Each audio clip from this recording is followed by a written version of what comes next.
Hey guys, welcome to the study with Mayank. मैं हूं आपका मयंक और आज ला रहा हूं मैं आपके लिए NCERT पॉलिटी क्लास 10th के MCQ। आज इसी क्रम में आपका यहां पर अध्याय 6वां है। यहां पर हम राजनीतिक दल इनसे संबंधित प्रश्नों को देखेंगे। तो चलिए स्टार्ट करते हैं आज का वीडियो। देखते हैं हमें क्या क्या डिस्कस करना है यहाँ पर। आज का पहला प्रश्न है आपका, राजनीतिक दलों के संदर्भ में निम्नलिखित कथनों पर विचार कीजिए। पूछा गया है कौन सा कथन यहाँ पर असत्य है। पहला है, राजनीतिक दल लोगों का ऐसा संगठित समूह होता है जो चुनाव लड़ने और सरकार में राजनीतिक सत्ता हासिल करने के उद्देश्य से काम करता है। सेकंड, समाज के सामूहिक हित को ध्यान में रखकर यह कुछ समूह जो है कुछ नीतियां और कार्यक्रम तय करता है। अगला है, वे लोगों का समर्थन पाकर चुनाव जीतने के बाद उन नीतियों को लागू करने का प्रयास करते हैं। तो अक्सर हम ये देखते हैं कि किसी भी लोकतांत्रिक व्यवस्था की जो संस्थाएं हैं इनमें राजनीतिक दल अलग से हमें दिखाई देते हैं। और जो आम नागरिक होते हैं तो आम नागरिकों के लिए लोकतंत्र का मतलब जो होता है वो राजनीतिक दल ही होता है। यानी खास करके आप देखेंगे दूर दराज के जो लोग हैं, ग्रामीण परिवेश के लोग जो भी लोग हैं, तो उनके लिए लोकतंत्र में हिस्सा लेने का मतलब क्या है कि अपनी किसी जो भी पार्टी है, जिस पार्टी को वो लाइक करते हैं उसको वोट दे देते हैं, उसके जरिए उनका कोई प्रतिनिधि वो चुन जाता है, यानी वो उम्मीदवार के तौर पर बाद में विजयी हो जाता है। तो वो उनके लिए वही मतलब है। लोकतंत्र का मतलब वास्तव में उनके लिए वही है कि भाई हमने जिसको वोट डाला है वो विजयी हो गया, वो हमारे लिए काम करेगा। तो उनके लिए वही मतलब है।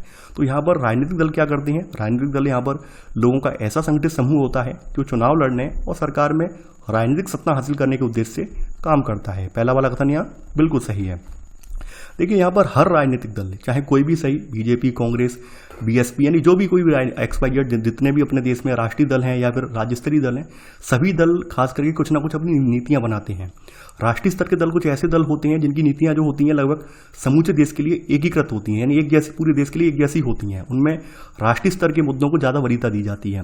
राज्य स्तर के दल जो होते हैं वो खास करके अपने स्थानीय जो मुद्दे होते हैं उनको ज़्यादा वरीयता देते हैं। तो लोग यहाँ पे डिसाइड करते हैं कि वो क्या चाह रहे हैं। मान लीजिए स्टेट लेवल का इलेक्शन है, कोई मान लीजिए विधानसभा का इलेक्शन है, तो यहाँ पर कोई भी राज्य के जो लोग हैं वो ये पसंद करेंगे कोई हमारा ऐसा नेता चुना जाए जो राज्य की जो भी समस्याएं हैं उन पर ज़्यादा फोकस करे।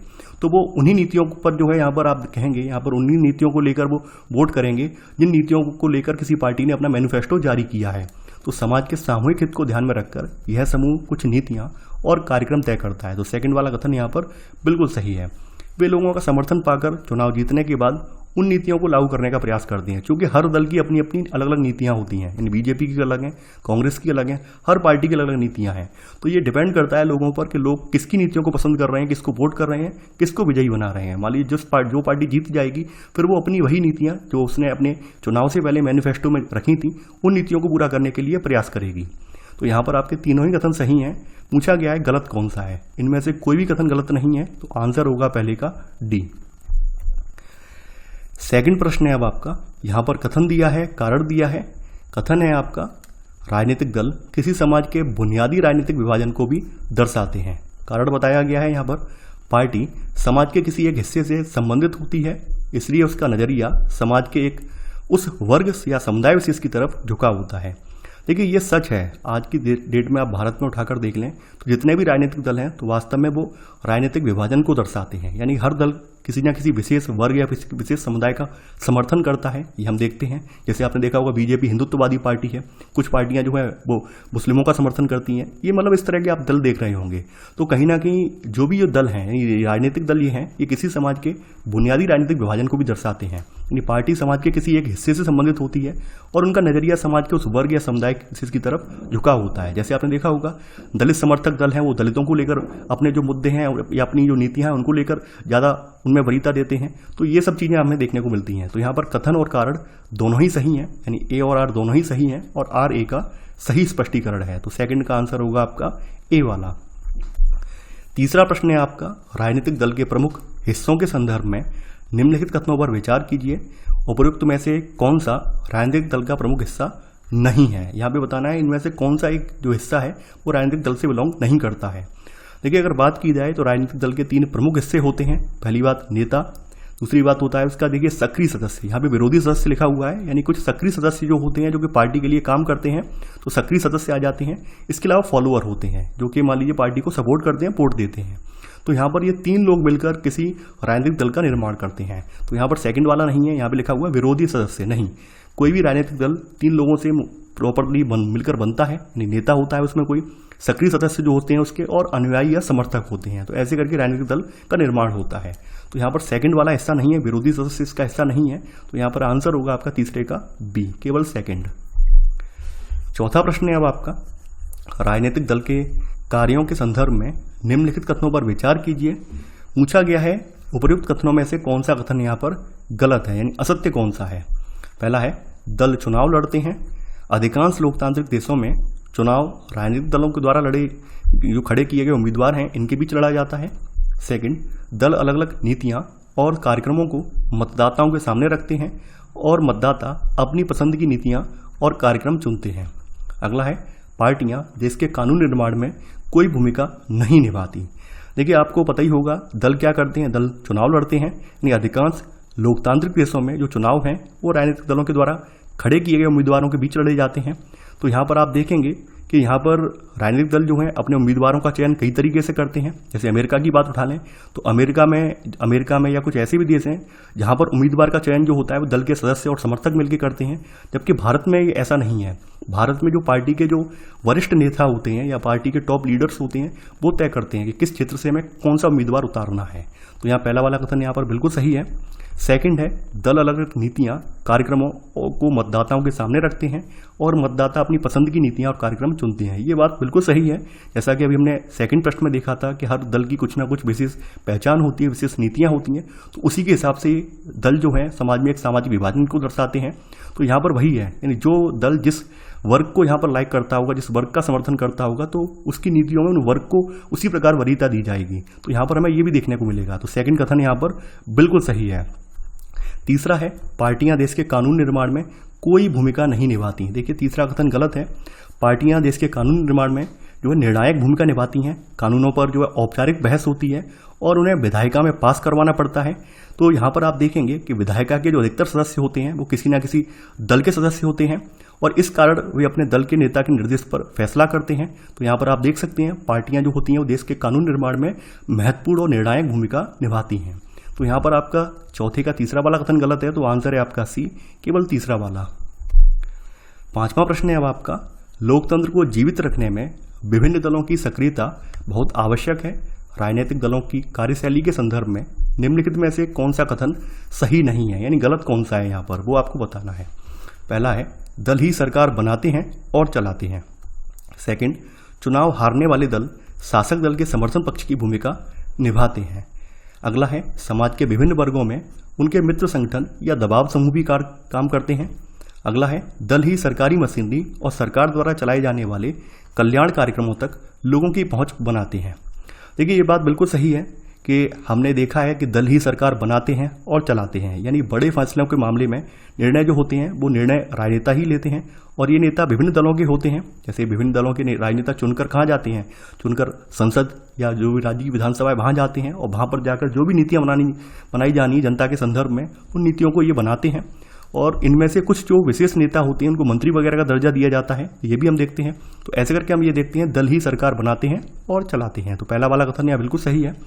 अगला है यहाँ पर चुनाव हारने वाले शासक दल के समर्थन पक्ष की भूमिका निभाते हैं। देखिए चुनाव जो हार जाता है वो हमेशा विपक्ष की भूमिका निभाता है, यानी कि वो विपक्ष में आ जाता है, यानी विरोधी पक्ष की भूमिका निभाता है, यानी वो विरोधी पक्ष बन जाता है। तो यहाँ पर समर्थन पक्ष नहीं है, यानी एक सत्ता पक्ष हो गया, दूसरा विरोधी पक्ष हो गया, यानी चुनाव जीतने वाला सत्ता पक्ष कहलाएगा और चुनाव हारने वाला विरोधी पक्ष कहलाएगा। तो सेकंड वाला कथन गलत है, यानी यहाँ लिखा हुआ है चुनाव हारने वाले शासक दल के समर्थन पक्ष की भूमिका निभाते नहीं, ये विरोधी पक्ष की भूमिका निभाते हैं। ये खास करके सरकार की जो गलत नीतियां हैं या असफलताएं हैं इनकी आलोचना करने के साथ साथ अपनी अलग अलग राय भी रखते हैं। अगला है समाज के विभिन्न वर्गों में उनके मित्र संगठन या दबाव समूह भी काम करते हैं। देखिए अक्सर हमने देखा होगा कि जो राजनीतिक पार्टियां हैं हर राजनीतिक पार्टियों के कहीं ना कहीं छोटे छोटे संगठन भी हैं, यानी आपने देखा होगा जैसे जो छात्र स्तर पर जैसे आपने छात्र संगठन देखे हैं, तमाम जो छात्र संगठन है वो भी सक्रिय हैं। इसके अलावा जो धर्म विशेष वाले संगठन है वो भी अपने अपने जगह सक्रिय हैं, व्यापारी वर्ग वाले संगठन है वो भी अपनी अपनी जगह सक्रिय हैं। तो ये सारे जो संगठन छोटे छोटे बनवाए गए हैं दबाव समूह के रूप में, तो कहीं ना कहीं ये संगठन जो है वो बड़े राजनीतिक दलों के लिए फायदा पहुंचाते हैं। तो समाज के विभिन्न वर्गों में उनके मित्र संगठन या दबाव समूह भी काम करते हैं, ये बात बिल्कुल सही है।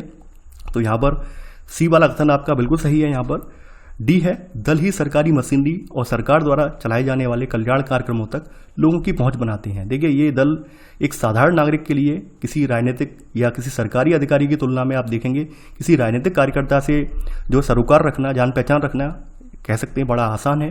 तो उनके जो भी किसी भी दल के जो भी नेता होते हैं या उनके जो समर्थक होते हैं वो बताते हैं अपनी आम जनता को कि भाई हमारी सरकार ने, हमारी पार्टी ने ये नीतियां चलाई हैं, अब आपको इस स्कीम का लाभ मिल जाएगा। तो ऐसे करके यहाँ पर आप देखेंगे कि आम जनता को इन लोगों के जो भी कल्याण कार्यक्रम है, यानी कि दल ही सरकारी मशीनरी और सरकार द्वारा चलाए जाने वाले कल्याण कार्यक्रमों तक लोगों की पहुँच बनाते हैं। तो यहाँ डी वाला कथन भी सही है। यहाँ 5वें का बी वाला कथन गलत है, तो आंसर है आपका 5वें का बी। 6वां प्रश्न है अब आपका, राजनीतिक दलों के विषय में निम्नलिखित में से कौन सा कथन सही नहीं है। पहला है, राजनीतिक दल चुनाव में भाग लेते हैं। सेकंड, ये जनमत निर्माण में महत्वपूर्ण भूमिका निभाते हैं। अगला है, ये सरकार की नीतियों एवं कार्यक्रमों को जनता के समक्ष रखते हैं। अगला है, ये केवल अपने सदस्यों के हित में कार्य करते हैं।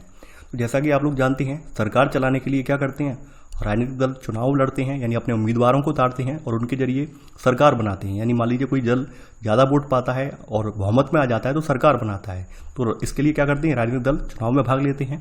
इसके अलावा जनमत निर्माण में महत्वपूर्ण भूमिका निभाते हैं, यानी कि जो भी इनकी नीतियां होती हैं उन नीतियों से इन्फ्लुएंस होकर जनता जो होती है जिसको लाइक करती है उसको वोट देती है, उसको विजयी बनाती है, और ऐसे करके दल जो होते हैं वो सरकार का निर्माण करते हैं। तो कहीं ना कहीं ये जनमत निर्माण में भी महत्वपूर्ण भूमिका निभाते हैं। आप सभी ये जानते हैं कि दल जो है अपनी अपनी नीतियों को, अपने अपने कार्यक्रमों को जनता के समक्ष रखते हैं, बताते हैं कि भाई हम अगर चुनाव जीत जाएंगे तो चुनाव जीतने के बाद हमें ये काम करना है, ये करना है, आप हमें वोट दीजिए। तो ये भी ये काम करते हैं। अगला है, ये केवल अपने सदस्यों के हित में कार्य करते हैं। देखिए, ये डी वाला कथन गलत है। ये सदस्यों के हित में कार्य नहीं करते हैं, बल्कि जो भी इनकी कार्य नीतियां हैं, जो भी नीतियों को लेकर ये इनकी सरकार बनी है, उन नीतियों के प्रति ये जनता के प्रति प्रतिबद्ध होते हैं। तो यहाँ पर आपका डी वाला कथन गलत है, तो आंसर है 6वें का डी। 7वां प्रश्न है अब आपका, आधुनिक लोकतंत्र में राजनीतिक दलों की प्रासंगिकता के संदर्भ में निम्नलिखित कथनों पर विचार कीजिए। यहाँ पर पूछा गया है कि नीचे दिए गए कूट का प्रयोग करके सही उत्तर का यहाँ पर चयन कीजिए। यहाँ पर सही उत्तर का आपको चयन करना है। पहला है, अगर दल ना हो तो सारे उम्मीदवार स्वतंत्र या निर्दलीय होंगे, तब इनमें से कोई भी बड़े नीतिगत बदलाव के बारे में लोगों से चुनावी वायदे करने की स्थिति में नहीं होगा। अगला है, अगर दल ना हो तो निर्वाचित प्रतिनिधि सिर्फ अपने निर्वाचन क्षेत्रों में किए गए कामों के लिए जवाबदेह होंगे, लेकिन देश कैसे चले इसके लिए कोई उत्तरदायी नहीं होगा। देखिए, यहाँ पर ये ध्यान देने वाली बात यह है कि आधुनिक लोकतंत्र में राजनीतिक दलों की अपनी एक अलग प्रासंगिकता है। यानी कि कई लोग ये सोच के चलते हैं कि पार्टियां नहीं होनी चाहिए तो बेटर ही होगा कि देश चल जाएगा। पार्टियां होती हैं भ्रष्टाचार फैलाती हैं, पार्टियां होती हैं परिवारवाद फैलाती हैं, वंशवाद फैलाती हैं, जातिवाद फैलाती हैं, या फिर धर्म विशेष को लेकर जो है लोगों के बीच विभाजन क्रिएट करती हैं। तमाम लोगों की तमाम राय बनी हुई है। लेकिन एक सच ये भी है कि अगर दल ना हो तो सारे उम्मीदवार स्वतंत्र होंगे या फिर निर्दलीय होंगे, और इनमें से कोई भी फिर बड़े नीतिगत बदलाव के बारे में लोगों से चुनावी वायदे करने की स्थिति में नहीं होगा। जैसे मान लीजिए राष्ट्रीय स्तर के मुद्दे हैं, तो लोग जब सब बिखरे हुए होंगे, यानी सब कोई किसी पार्टी से संबद्ध नहीं है, सब अपने अपने अलग अलग हैं, तो ऐसे में कोई राष्ट्रीय मुद्दे को लेकर भी उनके अंदर जो है एक मत नहीं आएगा, उनके अंदर एक रूपता नहीं होगी, और ऐसे करके बड़े नीतिगत बदलाव के लिए वो कोई वायदे नहीं कर पाएंगे। ये भी एक सच है। तो पहला वाला कथन यहाँ बिल्कुल सही है। अगर दल ना हो तो निर्वाचित प्रतिनिधि सिर्फ अपने निर्वाचन क्षेत्रों में किए गए कामों के लिए जवाबदेह होंगे, लेकिन देश कैसे चले इसके लिए कोई जवाबदेह नहीं होगा। यानी कहने का मतलब साफ साफ ये है कि सब लोग अपने स्थानीय मुद्दों को तो तवज्जो देंगे, स्थानीय मुद्दों को तो वरीयता देंगे, लेकिन राष्ट्रीय स्तर के जो मुद्दे हैं उनके लिए कोई जवाबदेह नहीं होगा, उनके लिए कोई उत्तरदायी होगा ही नहीं, कोई उनके लिए जिम्मेदारी लेना ही नहीं चाहेगा और ना ही उनके बारे में सोचेगा। तो यहाँ पर जरूरी ये है कि कुछ राष्ट्रीय स्तर के दल भी होने चाहिए। इसीलिए यहाँ पर बताया गया है कि लोकतंत्र में राजनीतिक दल होना कितना आवश्यक है। तो यहाँ पर आपके दोनों ही कथन सही हैं, यानी कि यहाँ पर साथ में कि 1 और 2 दोनों सही है। तो आंसर है आपका सी, 1 और 2 दोनों। 8वां प्रश्न है आपका, विश्व के ताकतवर देशों में राजनीतिक दलों की स्थिति के संदर्भ में निम्नलिखित कथनों पर विचार कीजिए। पूछा गया है यहाँ पर कौन सा कथन गलत है, यानी कि यहाँ पर यह पूछा गया है कौन सा कथन इनके बारे में गलत है, और जो विश्व के ताकतवर देश हैं वहाँ पर राजनीतिक दलों की जो स्थिति है उनके बारे में कौन सा गलत है। पहला है, अमेरिका और ब्रिटेन में 3 दलीय व्यवस्था है। सेकंड, चीन में सिर्फ कम्युनिस्ट पार्टी को शासन करने की अनुमति है। देखिए बात की जाए, जैसे हमारे यहाँ क्या है, हमारे भारत में बहुदलीय व्यवस्था है, यानी एक से अधिक दल पाए जाते हैं, यानी हर स्टेट के भी अपने दल हैं और राष्ट्रीय स्तर के भी अपने दल बने हुए हैं। वहीं बात करें अमेरिका और ब्रिटेन की, तो वहाँ पर 3 दलीय व्यवस्था नहीं है बल्कि 2 दलीय व्यवस्था है। केवल 2 ही दल होते हैं और उन्हीं में से आपको चयन करना होता है कौन सा दल यहाँ पे सत्ता में आएगा। तो यहाँ पहला वाला कथन गलत हो जाएगा। चीन की बात कर लेते हैं। चीन वैसे अपने आप को लोकतांत्रिक होने का दावा करता है, लेकिन वास्तविकता ये है चीन लोकतांत्रिक नहीं है।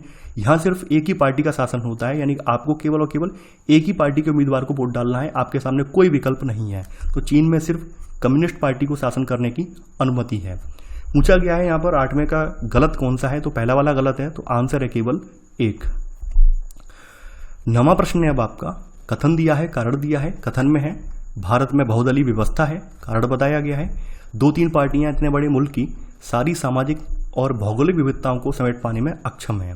देखिए यहाँ पे बिल्कुल सही बात है कि हमारे यहाँ बहुदलीय व्यवस्था हमने क्यों अपनाई है। अपनाने का रीजन यही था कि केवल 2 या 3 पार्टियां जो थीं भारत की विविधता को समेट नहीं पाती थी, तो इसलिए हमने यहाँ पर बहुदलीय व्यवस्था रखी है। यानी कि कुछ पार्टियां जो है राष्ट्रीय स्तर की पार्टियां हैं जो कि राष्ट्रीय एजेंडा को बना के चलती हैं, और ज़्यादातर पार्टियां जो है वो स्थानीय स्तर की पार्टियां हैं जो कि स्थानीय मुद्दों को वरीयता देती हैं, स्थानीय मुद्दों पर फोकस करती हैं। जिससे क्या होता है कि हमारे देश की जो भी विविधता है उस विविधता का भी सम्मान हो जाता है। तो यहाँ पर कथन और कारण दोनों ही सही हैं। तो यहाँ पर आंसर है 9वें का ए, यानी ए और आर दोनों सही हैं और आर ए का सही स्पष्टीकरण है। 10वां है आपका राष्ट्रीय पार्टी के संदर्भ में निम्नलिखित कथनों पर विचार कीजिए। पूछा गया है कौन सा कथन यहाँ पर गलत है। पहला है भारत में कई पार्टियां पूरे देश में फैली हुई हैं और उन्हें राष्ट्रीय पार्टी कहा जाता है। इन दलों की विभिन्न राज्यों में इकाइयां हैं। अगला है इन दलों की सारी इकाइयां राज्य स्तर पर तय होने वाली नीतियों, कार्यक्रमों और रणनीतियों को ही मानती हैं। देखिए बात की जाए तो आपने देखा होगा कि हमारे यहाँ राज्य स्तर पर भी दल हैं और कुछ राष्ट्रीय स्तर पर भी दल हैं। तो यहाँ पर हम ये देखते हैं कि भारत में जो कई पार्टियां हैं यहाँ पर खास करके जो पूरे देश में फैली हुई हैं और उन्हें राष्ट्रीय पार्टी कहा जाता है, और इन दलों की आप देखेंगे विभिन्न राज्यों में भी इकाइयाँ मौजूद हैं। तो पहला वाला कथन यहाँ पर बिल्कुल सही है। सेकंड है इन दलों की सारी इकाइयाँ राज्य स्तर पर होने वाली नीतियों, कार्यक्रमों और रणनीतियों को ही मानती हैं। देखिए ये राज्य स्तर पर होने वाली नीतियों और कार्यक्रमों को नहीं मानती हैं बल्कि राष्ट्रीय स्तर पर, यानी कि नेशनल स्तर पर जो भी नीतियां या मुद्दे होते हैं उनको मानती हैं। राज्य स्तर का मतलब हो गया कि केवल राज्य विशेष के मुद्दे नहीं, राष्ट्रीय पार्टियां जो भी होती हैं वो राष्ट्रीय स्तर के मुद्दों को लेकर चलती हैं। राज्य स्तर के मुद्दे हाँ होते हैं, लेकिन हाँ पहले पायदान पे हमेशा राष्ट्रीय स्तर के मुद्दे ही होते हैं। सेकंड वाला कथन गलत हो जाएगा। पूछा गया है कौन सा कथन गलत है, तो यहाँ पर 10 का बी वाला कथन गलत है, तो आंसर है बी, केवल सेकंड। 11वां प्रश्न है अब आपका भारत में राजनीतिक दलों के पंजीकरण के संदर्भ में निम्नलिखित कथनों पर विचार कीजिए। पूछा गया है कौन सा कथन यहाँ पर सही है। पहला है देश की हर पार्टी को निर्वाचन आयोग में अपना पंजीकरण कराना पड़ता है। अगला है आयोग द्वारा इन्हें अलग चुनाव चिन्ह दिया जाता है जिसका प्रयोग पार्टी का अधिकृत उम्मीदवार ही कर सकता है।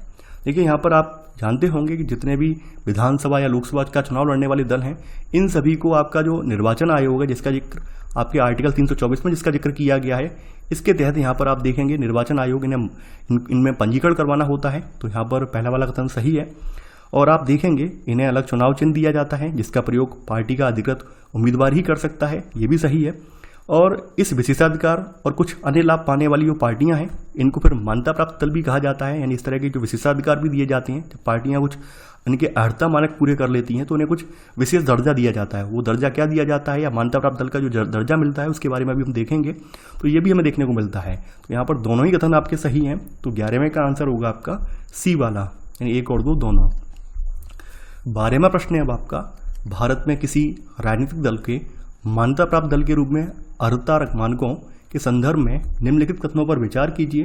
पूछा गया है यहाँ पर कौन सा कथन सही है। पहला है यहाँ पर जब कोई पार्टी राज्य विधानसभा के चुनाव में पड़े कुल मतों का 6% या उससे अधिक हासिल करती है और कम से कम 4 सीटों पर जीत दर्ज करती है तो उसे अपने राज्य के राजनीतिक दल के रूप में मान्यता मिल जाती है। अगला है अगर कोई दल लोकसभा चुनाव में पड़े कुल वोट का अथवा 4 राज्यों के विधानसभा जो चुनाव हैं इनमें पड़े कुल वोटों का 6% हासिल करता है और लोकसभा के चुनाव में कम से कम 2 सीटों पर जीत दर्ज करता है तो उसे राष्ट्रीय दल की मान्यता मिलती है। देखिए यहाँ पर ये बिल्कुल सही है। अगर हम स्टेट लेवल के दल का दर्जा किसी को मिलना है तो उसके लिए क्या अड़ता है, उसके लिए ये एलिजिबिलिटी रखी गई है कि जितने भी चुनाव में कुल मत पड़े हैं उसका 6% मिल जाए या इससे ज़्यादा हासिल हो जाए, और कम से कम वो जो है 2 सीटें निकाल पाए, यानी कम से कम अपने स्टेट में वो 2 सीटें, तो विधानसभा की सीटें भी जीत जाए, तब उसे मान्यता प्राप्त दल का राज्य में दर्जा मिलेगा। तो यहाँ पहला वाला ऑप्शन गलत है, यहाँ 4 सीटें लिखी हुई हैं जबकि 2 सीटें यहाँ पर रखी गई हैं। अगर हम बात करें यहाँ पर, अगर राष्ट्रीय स्तर के दल की बात करें तो अगर कोई दल लोकसभा चुनाव में पड़े कुल वोट का, या फिर राज्यों के जो विधानसभा चुनाव में इनमें पड़े कुल वोटों का 6% हासिल कर ले, और लोकसभा चुनाव में कम से कम 2 सीटें नहीं बल्कि 4 सीटों पर जीत दर्ज कर ले, तो उसे राष्ट्रीय दल का दर्जा मिलता है। तो यहाँ पर 2 लिखी हुई हैं नहीं, जबकि 4 सीटें चाहिए, यानी लोकसभा चुनाव के लिए 6% वोट, और यहाँ पर चुनाव में कम से कम 4 सीटों पर जीत दर्ज होनी चाहिए, तभी आपको राष्ट्रीय दल का दर्जा मिलेगा, यानी 4 आपको लोकसभा की सीटें निकालनी ही पड़ेंगी। तो यहाँ पर दोनों ही कथन गलत हैं, तो आंसर है आपका डी, ना तो 1 और ना ही 2। 13वां आपका प्रश्न है आपका, राष्ट्रीय दल और उनके संस्थापकों के संदर्भ में सूची 1 एवं सूची 2 को सही रूप में सुमेलित कीजिए, यानी किसकी संस्थापना किसने की है वो आप देखेंगे। सबसे पहले बात कर लेते हैं ऑल इंडिया तृणमूल कांग्रेस की। देखिए इसकी स्थापना जो है, संस्थापिका जो है ममता बनर्जी हैं, और ममता बनर्जी ने इसकी स्थापना जो थी 1 जनवरी 1998 में की थी। ध्यान देना, 1 जनवरी 1998 में इसकी स्थापना की गई है। आगे बढ़ते हैं, अगला है बहुजन समाज पार्टी। देखिए बहुजन समाजवादी जो पार्टी है, इसके जो संस्थापक हैं ये आपके स्वर्गीय श्री काशीराम जी हैं, तो यहाँ पर इसका आपका होगा बी का होगा तीसरा। और ये जो बहुजन समाज पार्टी की स्थापना जो की गई है, ये जो की गई है 1984 में। और आपको पता ही होगा बहुजन समाजवादी पार्टी के बारे में कि ये बहुजन समाज में जिसमें दलित, आदिवासी, पिछड़ी जातियां और धार्मिक अल्पसंख्यक शामिल हैं, तो इनके लिए ये इनके प्रतिनिधित्व का दावा करती है। भारतीय जनता पार्टी, देखिए भारतीय जनता पार्टी के बारे में आप जानते होंगे, इनके जो इसका पुराना नाम था, पुराना नाम भारतीय जनसंघ के नाम से था, यानी भारतीय जनता पार्टी बाद में बनी है, पहले इसका नाम भारतीय जनसंघ हुआ करता था, शायद आप जानते होंगे इसके बारे में। और भारतीय जनसंघ की संस्थापना जो थी श्री श्यामा प्रसाद मुखर्जी जी ने की थी यहाँ पर 1951 में, तो इनके संस्थापक श्यामा प्रसाद मुखर्जी जी हैं। हालांकि बाद में 1980 में इस पार्टी ने अपना नाम फिर से चेंज कर लिया है, इसमें फिर अपना नाम भारतीय जनता पार्टी रख दिया है। तो ये खास करके आप देखेंगे, ये इनका विचार जो है, यानी कि भारत को प्राचीन संस्कृति और मूल्य, दीनदयाल उपाध्याय का विचार जो था समग्र मानवतावाद, अंत्योदय से प्रेरणा लेकर मजबूत और आधुनिक भारत बनाने का लक्ष्य जो है, ये सब चीज़ें इनके केंद्रीय नेतृत्व में यहाँ पर रखी गई हैं, यानी केंद्र में इनके रखी गई हैं। इंडियन नेशनल कांग्रेस के बारे में तो आप बहुत बार पढ़ चुके हैं, इतिहास में भी पढ़ चुके हैं। तो आईएनसी की जो स्थापना हुई थी 1885 में की गई थी, 1885 में, और संस्थापक जो है इसके वो है A.O. ह्यूम, ये बात आप जानते ही होंगे। तो यहाँ पर आपका जो कथन है, यानी आप देखेंगे ए का चौथा, बी का तीसरा, सी का दूसरा, यानी सी का दूसरा है, और डी का पहला, यानी आंसर है आपका यहाँ पर 13वें का बी, 4, 3, 2, 1। अच्छा, आपसे एक प्रश्न है, आपको कमेंट में ये बताना है कि अभी वर्तमान में देश में कितने राष्ट्रीय स्तर के दल हैं, आपको उन सभी के नाम बताने हैं। ये आपके लिए मैंने टास्क दिया है और आपको कमेंट में उत्तर देना है इसका। तो यहाँ पर 13वें का आंसर है आपका बी। 14वां प्रश्न है अब आपका, राजनीतिक दलों के समक्ष आने वाली चुनौतियों के संदर्भ में निम्नलिखित कथनों पर विचार कीजिए। पूछा गया है कौन सा कथन यहाँ पर सही है। पहला है, पार्टी के भीतर आंतरिक लोकतंत्र का ना होना, वंशवाद की चुनौती, पैसा और आपराधिक तत्वों की बढ़ती घुसपैठ, पार्टियों के बीच विकल्पहीनता की स्थिति। देखिए ये पहला वाला कथन बिल्कुल सही है। कई बार क्या होता है कि पार्टियों के भीतर आंतरिक लोकतंत्र नहीं होता है, यानी किसी 1 या 2 व्यक्तियों की बात ही चलती है, बाद बाकी नेताओं की बात नहीं चलती है। और अक्सर ये सभी पार्टियों में देखने को मिलता है, बीजेपी में भी, कांग्रेस में भी। जैसे कांग्रेस में क्या है, आपने देखा केवल राहुल गांधी वाले परिवार की सुनी जाती है, किसी और नेता की नहीं सुनी जाती है।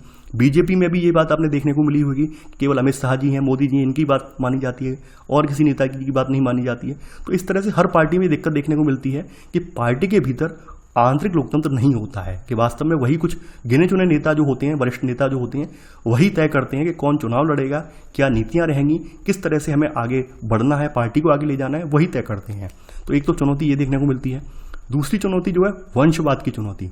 वंशवाद वाली चुनौती को लेकर आप स्टेट लेवल के जितने भी दल हैं, चाहे यूपी, बिहार, किसी भी राज्य में चले जाइए, हर जगह जो भी राज्य स्तर के दल हैं, उनमें सबसे ज़्यादा वंशवाद आपको देखने को मिलेगा कि भाई पापा हैं, चाचा हैं, समझे, पुत्र भी है, उनकी मम्मी भी हैं, सब जो हैं, चाचा भी विधायक, यानी सब पूरा पूरा परिवार कहीं ना कहीं से वो हर सब विधायक बने पड़े हैं, सब मंत्री बने पड़े हैं।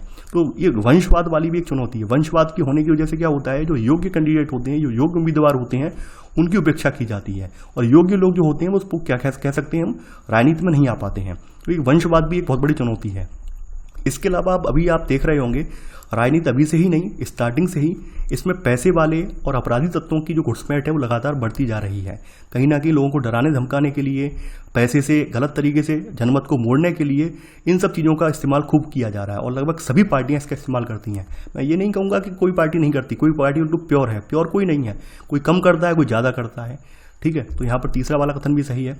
इसके अलावा पार्टियों के बीच विकल्पहीनता की स्थिति है। विकल्पहीनता का मतलब क्या होता है कि सभी की नीतियाँ एक जैसी हैं, और सभी की नीतियाँ एक जैसी होने की वजह से क्या है कि लोग चूज नहीं कर पाते हैं हमें क्या चाहिए, कि कौन सा सही है और कौन सा गलत है। तो यहाँ पर चौथा वाला कथन भी सही है। यहाँ पर आपके चारों ही कथन सही है, तो आंसर है आपका डी, यानी उपरोक्त सभी।